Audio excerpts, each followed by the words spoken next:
কি? আপনার জীবনে যেই বিপদ কষ্ট আঘাত লেগেছে, আরে মিয়া আপনার বুকের পাটা আছে, তাই সবাইকে বাদ দিয়ে আল্লাহ আপনাকে এই কষ্ট দিয়েছে, ঠিক কিনা বলে? আল্লাহ কখনো তার বান্দাকে সাধ্যের বাহিরে কোনো কষ্ট দেয় না। 2 নম্বর আয়াত শেষ, 3 নম্বর আয়াত, 10 নম্বর পারা, সূরাতুত তাওবাহ 54 নম্বর আয়াত। قل لن يصيبنا إلا ما كتب الله لنا.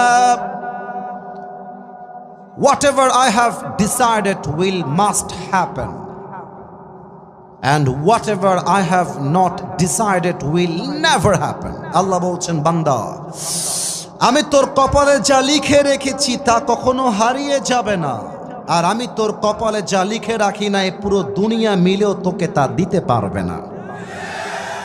এখানে অনেক যুবক বসে আছো, রাগ করবা না, অনেকে কিন্তু ছ্যাঁকা খেয়ে বেকা হয়ে বসে আছে। ওই যে একটা মেয়ে ছেড়ে গেছে, তোমাকে বিয়ে করব না, আর একটা ছেলে আমার পছন্দ, বাস ছ্যাঁকা খেয়ে গাঞ্জা খেয়ে বেকা হয়ে গেছে। আরে বেটা, যেই মেয়ে তোমাকে ছেড়ে যাবা আঙ্গুল তুলে বলে দিবা তোমার মতো মেয়ে আমার কপালে লেখা নাই, আই ডোন্ট কেয়ার। আল্লাহ আমার জন্য যাকে লিখে রেখেছে সে সঠিক সময়ে আসবে। অতএব কোন মেয়ের জন্য ছ্যাঁকা খেয়ে বেকা হওয়ার প্রশ্ন পুরুষের জীবনে নয়।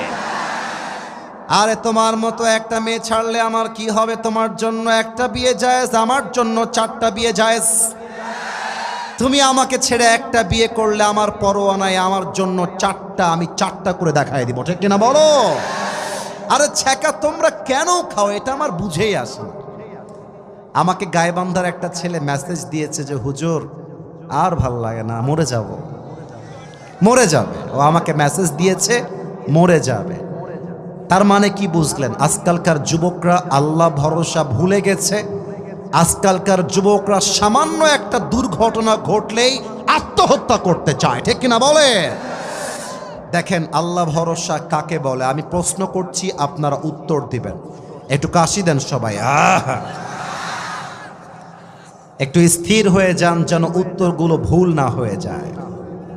একটু স্থির হন, একটু স্থির হন। 1 2 আস্তাগফিরুল্লাহ 3। আমার নবীর কি কোনো পুত্র সন্তান দুনিয়াতে বেঁচে ছিল ভাই? উত্তর তো সঠিক দিয়েছেন, আসতে দিলেন কেন? আবার বলেন ইয়েস নাকি নো? নো। কিন্তু আমার নবীর যে কন্যা সন্তানগুলো